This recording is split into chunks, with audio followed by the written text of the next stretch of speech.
आज मैथ्स का डिस्कस करेंगे, सीबीएसई मार्किंग स्कीम। ठीक है, क्वेश्चन पेपर का पैटर्न क्या है? क्वेश्चन पेपर के का पैटर्न क्या है?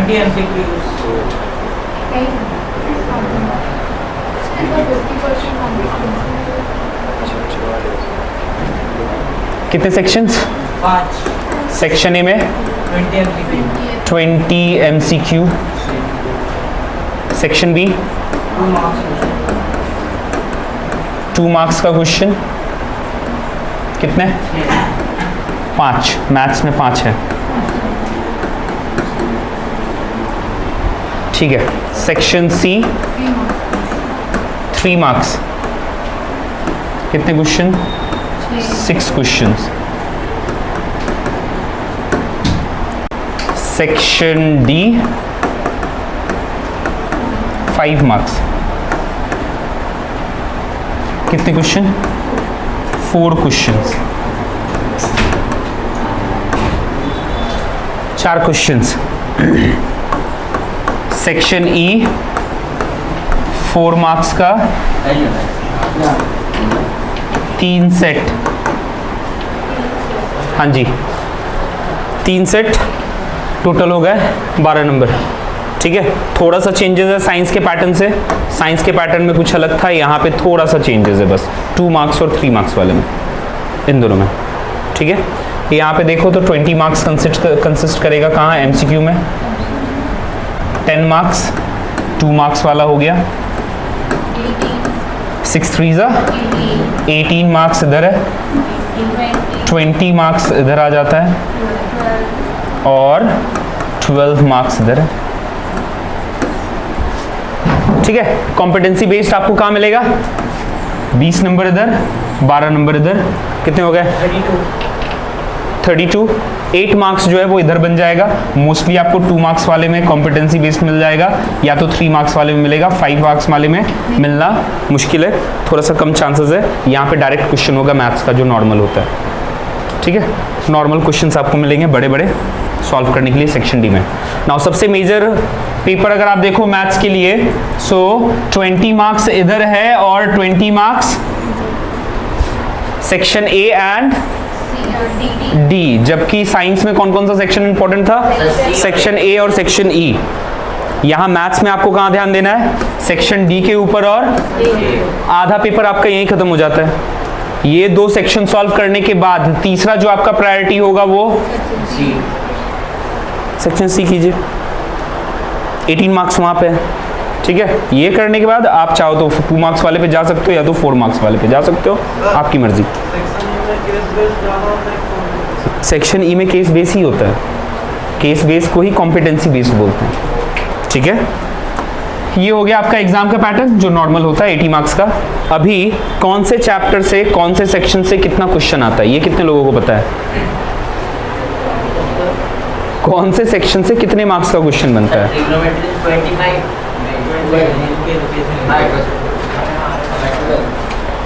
This is section wise breakup कि कौन से सेक्शन से कितने मार्क्स का क्वेश्चन आता है पेपर में। सबसे ज्यादा मार्क्स कौन कंसिस्ट करता है? अलजेब्रा। और अलजेब्रा में कितने चैप्टर हैं? Linear equation, quadratic equation, arithmetic progression, coordinate geometry. बिल्कुल भी नहीं, अलजेब्रा में आता है। अच्छा, कोऑर्डिनेट ज्योमेट्री का अलग ही दे दिया ना, ठीक है। सो बच गए यहाँ पे कितने? 3। पॉलिनोमियल रह गया ना, पॉलिनोमियल मिस था। ये 4 चैप्टर मिला के कितने मार्क्स के क्वेश्चंस बनेंगे? 20 मार्क्स का क्वेश्चन बनेगा। अकेला नंबर सिस्टम कितना लेके जाता है? एक ही चैप्टर है ये, और 6 नंबर सिर्फ एक चैप्टर से। यहाँ अलजेब्रा में आपको कितने चैप्टर्स हैं? 4। अगर एवरेज भी निकालो तो 5 मार्क्स होता है, बट स्पेसिफिकली अगर आप देखोगे तो 5 मार्क्स का जो क्वेश्चन होता है वो क्वाड्रेटिक इक्वेशन से बनता है मोस्टली। जो वर्ड्स प्रॉब्लम होते हैं, हाँ बिल्कुल, लीनियर इक्वेशन से भी आता है। तो लीनियर इक्वेशन और क्वाड्रेटिक इक्वेशन आपको 3 मार्क्स एंड 5 मार्क्स वाले सेक्शन में दिख जाएंगे। ठीक है, ये दोनों आपको वहां पे दिखेगा। कोऑर्डिनेट ज्योमेट्री अकेला 6 नंबर कंसिस्ट करता है, जबकि कोऑर्डिनेट ज्योमेट्री में ज्यादा कुछ है नहीं, सिर्फ फार्मूला बेस्ड क्वेश्चंस होते हैं। अगर आपको फार्मूला आता है आप आंसर निकाल लोगे। नेक्स्ट इज ज्योमेट्री में है क्या, ट्राइंगल, सर्कल, बस 2 ही चैप्टर है इस बार तो। कंस्ट्रक्शन नहीं है, डिलीटेड है। सो ज्योमेट्री में बस सिर्फ यही 2 चैप्टर है, ये 2 चैप्टर में आपका 15 मार्क्स है। इसके बाद ट्रिग्नोमेट्री, कितना मेहनत कराता है और नंबर कितना है, 3 एक्सरसाइज है, 4 एक्सरसाइज है, और हाइट एंड डिस्टेंस भी मिला लीजिए 5, 4 एक्सरसाइज है और एक हाइट एंड डिस्टेंस है। हाँ तो है ना, तो टोटल कितने हो गए, 5 एक्सरसाइज। 5 एक्सरसाइज करने के बाद आपको कितना वेटेज मिलता है। और हम लोग ट्रिग्नोमेट्री लेके पढ़े रहते हैं, बहुत डिफिकल्ट है, बहुत डिफिकल्ट है। एनर्जी सही जगह पे यूज होना चाहिए। मेंसुरेशन एक ही चैप्टर है, नहीं 2 चैप्टर है। एरिया रिलेटेड टू सर्कल और दूसरा mensuration 3D 3 dimensional volume surface area. ये 2 चैप्टर मिला के कितना है 10। और सबसे इजी सेक्शन, सबसे इजी सेक्शन कितने मार्क्स का आता है, 11 नंबर। अगर कोई स्टैटिस्टिक्स कर लेता है अच्छे से, मैं जनरल बता रहा हूँ जो बहुत ज़्यादा वीक है, स्टैटिस्टिक्स कर लेता है अच्छे से, 11 नंबर है यहाँ पे, ठीक है। इसके अलावा कोऑर्डिनेट ज्योमेट्री 11 और 6 17 नंबर हो गए, बढ़िया। ट्रिग्नोमेट्री छोड़ दे, उससे होगा नहीं, जो थोड़ा सा वीक है। मेंसुरेशन में काम कर सकता है, फार्मूला बेस्ड चैप्टर्स है। तो ये 3 चैप्टर एकदम पूरा फार्मूला बेस्ड चैप्टर है, इस 3 चैप्टर में आप मार्क्स उठा सकते हो। 26 कितने हो गए, 26 हो गए ना, 27 और आपको स्कूल से 15 नंबर तो मिल ही जाएगा, पास तो कर ही जाओगे आप। हालांकि ऐसा नहीं है, इससे ज़्यादा लाना है। मिनिमम क्राइटेरिया बता रहा हूँ, पास करना बहुत इजी है, फेल होने लायक कुछ है ही नहीं मैथ्स के इसमें,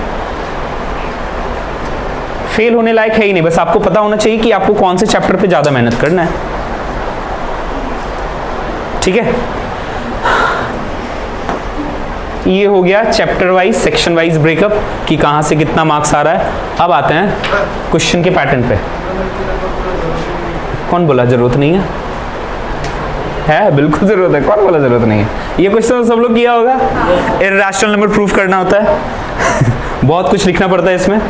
मार्किंग देख लो भाई, सपोज करने का हाफ मार्क्स, क्या मिसिंग है, ये सीबीएसई का पेपर में है, ये सीबीएसई वाला आंसर दिया है। बोले तो ये सीबीएसई वाला का आंसर है जो बोर्ड्स में बैठा हुआ है। सपोज करने का कितना,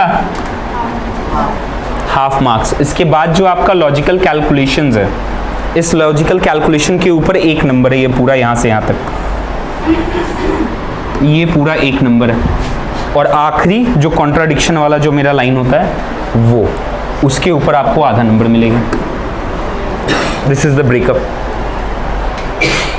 नंबर सिस्टम में। अगर आप इररेशनल नंबर प्रूफ कर रहे हो तो अगर सपोज करने में कुछ मिस्टेक हुआ, वहां पे आपका आधा नंबर जा रहा है। कैलकुलेशन जो लॉजिकल कैलकुलेशंस हैं, इस लॉजिकल कैलकुलेशन के लिए आपका 1 नंबर है। और लास्ट वाला जो कॉन्ट्राडिक्शन अराइज वाला है, ये आपका हाफ मार्क्स कंसिस्ट करता है, ठीक है। कोई भी पार्ट मिसिंग हुआ तो उसके हिसाब से आपके नंबर कट जाएंगे। अच्छा, स्टेप्स मार्किंग वहां पे काम आएगा जहां पे आपका कैलकुलेशन सही होगा।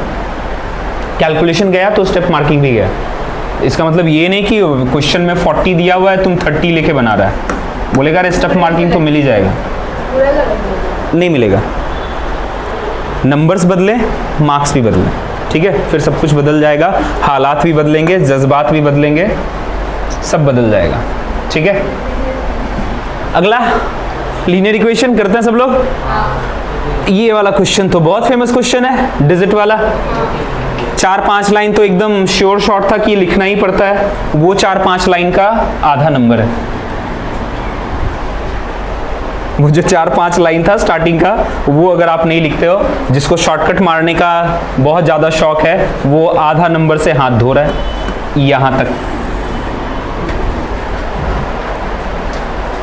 ठीक है। फर्स्ट इक्वेशन बनाने का हाफ मार्क्स, सेकेंड इक्वेशन बनाने का हाफ मार्क्स, और उसके बाद उसको सॉल्व करने में जो आपका है उसके लिए बाकी का मार्क्स आपका, ठीक है। अब उसमें भी आपको आंसर जो खत्म करना है वो स्टेटमेंट में खत्म करना है।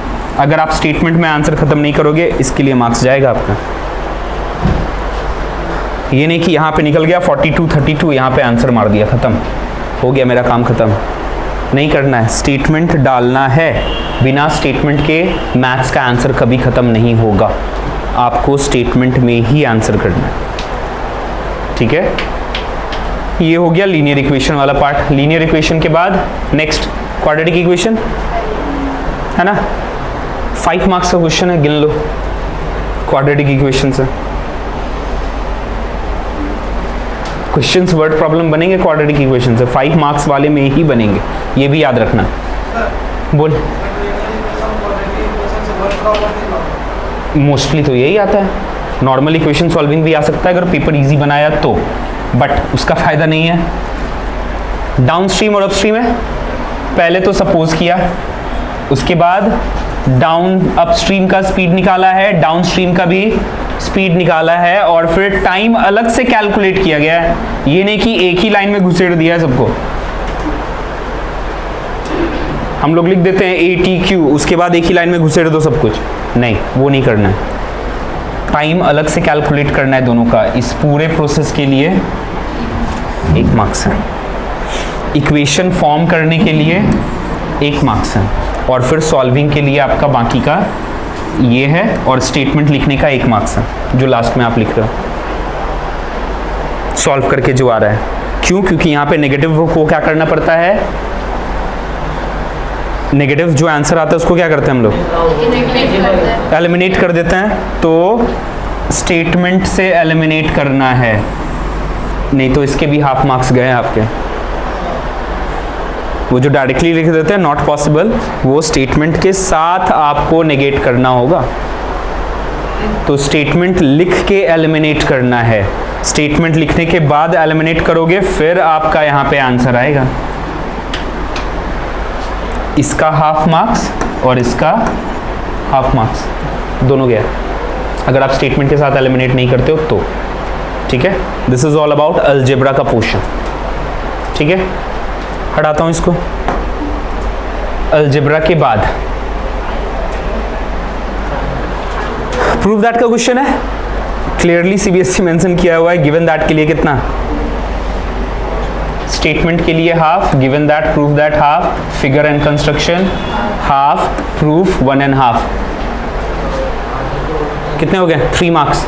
ये 3 मार्क्स का ब्रेकअप है ना। अगर बड़ा क्वेश्चन आया तो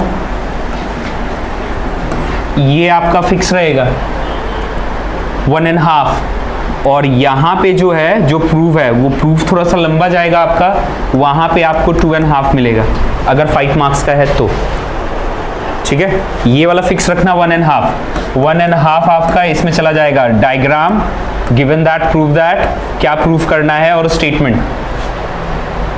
ठीक है। इन सब के लिए आपका 1.5 नंबर फिक्स है। बाकी प्रूव दैट अगर 3 मार्क्स का है तो जो प्रूफ है आपका वो 1.5 मार्क्स में जाएगा, और अगर 5 मार्क्स का क्वेश्चन है तो, ठीक है। नेक्स्ट,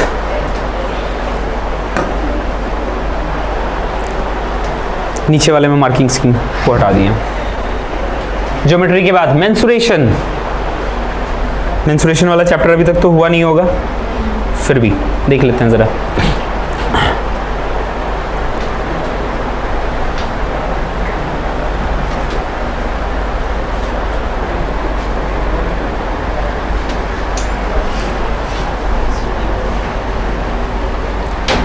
ओके, क्लास 9 में भी ऐसा क्वेश्चन बनाया हुआ, कॉनिकल टेंट वाला, हाफ पोर्शन सिलेंडर रहता है ऊपर। क्लास 9 में भी किया हम लोगों ने ऐसा क्वेश्चन, राइट। ऑलमोस्ट यही क्वेश्चन ही रहता है ये, ऑलमोस्ट इसी तरीके से।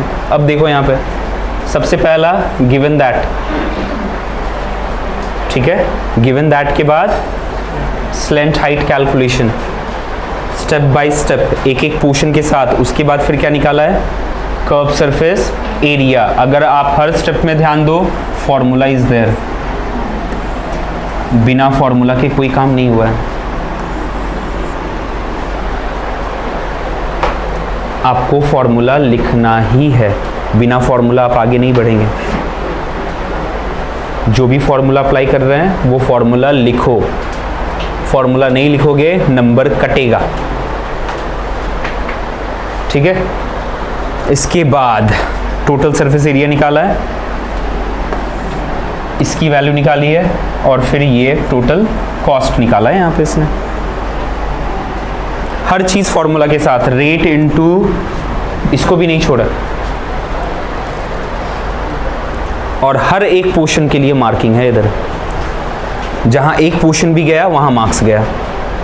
यूनिट भी अगर तुम लिखना भूल जाते हो तो इसका भी नंबर जाएगा यूनिट के साथ, कि यूनिट क्या आ रहा है, मीटर स्क्वायर है, सेंटीमीटर स्क्वायर है, या फिर क्या दिया हुआ है।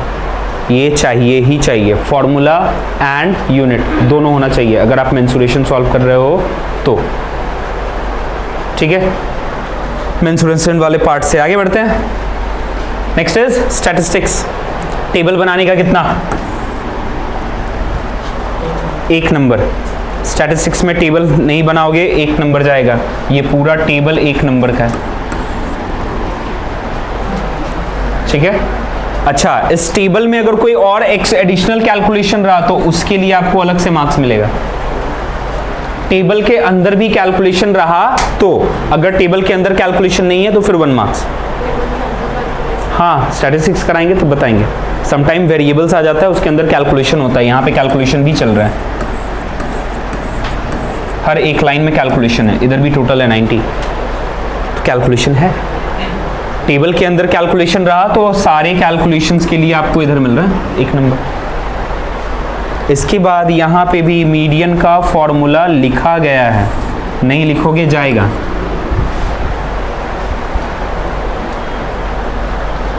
तो अगर फॉर्मूला लर्न नहीं है, तुम लोगों को याद नहीं है, तो फिर आधा नंबर छोड़ के आ जाना, उसके लिए नंबर नहीं मिलेगा। फिर फुल मार्क्स तो नहीं आने वाला मैथ्स में, किसी भी कोई भी सम बना लो, फुल मार्क्स तो नहीं आएगा उसके बाद।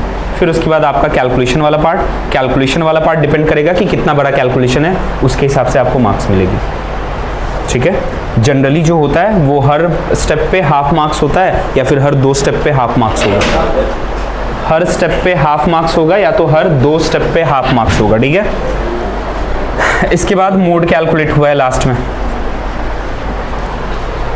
और ये मोड कैलकुलेशन का अलग से 1 मार्क्स है, ठीक है। सो ये हो गया स्टैटिस्टिक्स। स्टैटिस्टिक्स करेंगे हम लोग तो स्टैटिस्टिक्स में हम लोग को पता चल जाएगा क्या है और क्या नहीं है। Next, coordinate geometry. इसमें फॉर्मूला लिखा हुआ है फॉर्मूला क्या नहीं लिखा हुआ है। कोऑर्डिनेट ज्योमेट्री में डायरेक्ट कर सकते हैं, क्यों? क्योंकि एक से ज़्यादा पॉइंट होता है, किसको आप x1 लोगे, किसको x2 लोगे, किसको x3 लेना है, तो बहुत ज़्यादा लिखना पड़ जाता है। तो इसको हम लोग डायरेक्टली यूज़ कर सकते हैं। तो GH का डिस्टेंस डायरेक्टली निकाला है इस पूरे लाइन के लिए। अगर आप ज़बरदस्ती 4-5 लाइन में करोगे तो भी आपको हाफ ही मिलेगा, ठीक है। अगर आप ज़बरदस्ती भी करते हो तो भी आपको हाफ ही मिलना है। डिस्टेंस, हर एक डिस्टेंस निकालने का हाफ मार्क्स है। स्टेटमेंट देना नहीं भूला जाएगा। जो स्टेटमेंट है कोलिनियर बोला है तो K lies on the same straight line, तो CJ is equal to CI कर दिया। नहीं, ये और वाला क्वेश्चन है, इसको छोड़ दे। इसके बाद वाला जो एक और क्वेश्चन था वो था, ये उसका सॉल्यूशन है, ये इसका सॉल्यूशन अलग है। इसके साथ और में एक और क्वेश्चन था, ये उसका आंसर है। सो ये 2 मार्क्स का आंसर है, और ये केस बेस में पूछा हुआ है बाय द वे। हाँ जी, हाँ जी, ये गोलकीपर वाला ये केस बेस के अंदर से था, तो मैंने पूरा क्वेश्चन नहीं उठाया, बस जो ज़रूरत था बस वो लिया, ठीक है। तो जब डिस्टेंस फार्मूला लगा रहे हैं तो वहाँ पे फार्मूला लिखने की ज़रूरत नहीं, क्योंकि जब हम फार्मूला लगाएंगे तो एक से ज़्यादा पॉइंट्स हो जाते हैं, तो फिर नंबर ऑफ पॉइंट्स को डिस्क्राइब करने में ज़्यादा टाइम भी लगेगा और ज़्यादा आपका लाइन भी कंज्यूम होगा, तो थोड़ा सा ज़्यादा वो ये हो जाता है। उसके लिए फिर आपको एक्स्ट्रा मार्क्स मिलेगा नहीं, जितना मार्क्स है उसी पे काम चलाना है। तो यही आपका है बेस्ट सोल्यूशन। हाँ, कोलिनियर वाला कंडीशन क्या है, फॉर्मूला याद है कोलिनियर होने का? क्या है कंडीशन? नहीं, बिल्कुल नहीं। दो को इक्वल रहता है, उसका थर्ड इक्वल होना चाहिए। तो इन दोनों को जोड़ के ये आ रहा है, इक्वल है, खत्म, कोलिनियर है। हाँ तो तभी तो कोलिनियर है ना, तो पूरा तो कोलिनियर ही है ना, ये पॉइंट ए है, पॉइंट बी है, पॉइंट सी है। सो जी एच प्लस एच के इज इक्वल टू, तो ये तीनों लाइन कोलिनियर है, लिख दिया स्ट्रेट लाइन पे।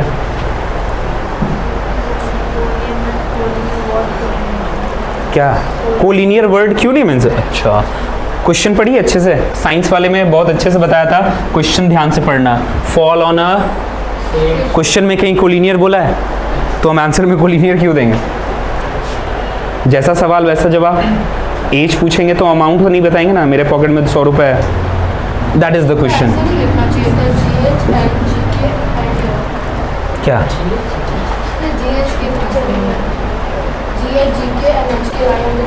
यहाँ G है, H है, K है, और क्या है?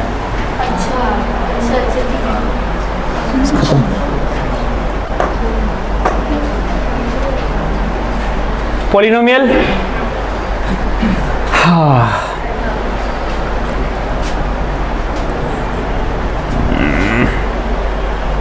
क्वेश्चन क्या है? If the zeros of the polynomial x square plus px plus q are double in value to the zeros of the polynomial of, then find the value of p and q. So first polynomial, इसमें कोई भी variable नहीं है, so we'll start from this polynomial। यहाँ से alpha plus beta निकाला है और अल्फा इंटू इजिली कैलकुलेट हो जाएगा। निकालने के बाद बोला है कि जो रूट्स है वो क्या होना चाहिए? डबल। तो अल्फा की जगह पे क्या लिया और बीटा की जगह पे, और ये जो रूट है वो किसका है? फिर से वही काम करना है, सम निकाल रहे हैं, दोनों रूट्स को ऐड कर दिया, रूट्स ऐड करके ये आ रहा है minus P. Alpha plus beta की वैल्यू ऊपर से निकल चुकी है, वैल्यू को पुट किया, माइनस पी की वैल्यू निकल गई। यहाँ पे p का वैल्यू कितना आ गया? -5। फिर अल्फा इंटू बीटा निकाला, यहाँ से अल्फा इंटू बीटा की वैल्यू पुट की और q की वैल्यू निकल गई कितनी? -6। ठीक है, स्टेटमेंट के साथ सारी चीज़ें हैं। ये पूरा फॉर्मूला है, इसके ऊपर आपका 1 मार्क्स है। ये वाला स्टेटमेंट हाफ मार्क्स कंसिस्ट करता है और बाकी का सोल्यूशन आपका 1.5। ठीक है, ये हो गया टोटल ब्रेकअप पॉलिनोमियल का। I think this is done. I think कि मैंने इतना ही किया है, ऑलमोस्ट सारा चीज़ कवर हुआ है। आई थिंक प्रोबेबिलिटी मिसिंग है। अच्छा, ट्रिग्नोमेट्री तो बचा ही रह गया था वही मैंने सोचा कि सारा चीज़ कवर हो गया, क्या मिसिंग है।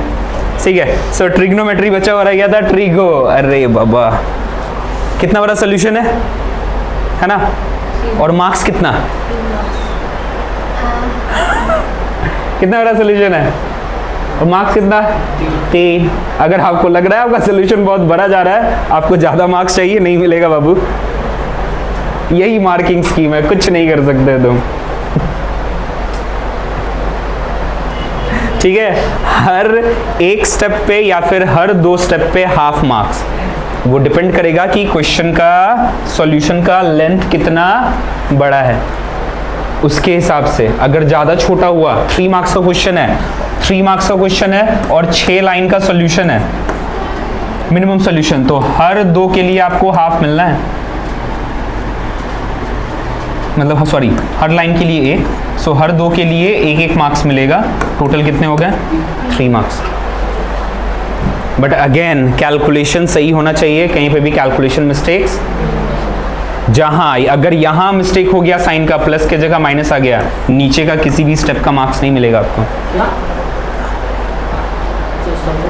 जहां मिस्टेक हुआ वहां के नीचे कुछ नहीं, तो यहां तक सही है, यहां के लिए आपके लिए आधा मार्क्स है, हाफ मार्क्स लेके जाइए घर। बहुत ध्यान से बनाना पड़ता है।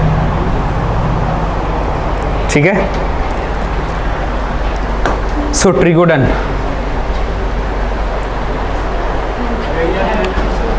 Area, volume surface area, mensuration ही है, वॉल्यूम सरफेस एरिया, ये तो देख चुके हैं। सेम चीज़ आपको यहाँ पे भी नजर आएगी। गिवन दैट, क्या क्या गिवन है लिखना है फॉर्मूला के साथ, बिना फॉर्मूला यूज़ किए हुए काम नहीं होगा। फॉर्मूला, इधर भी फॉर्मूला है, यहाँ पे भी फॉर्मूला यूज़ करेंगे, ठीक है। मेंसुरेशन खत्म।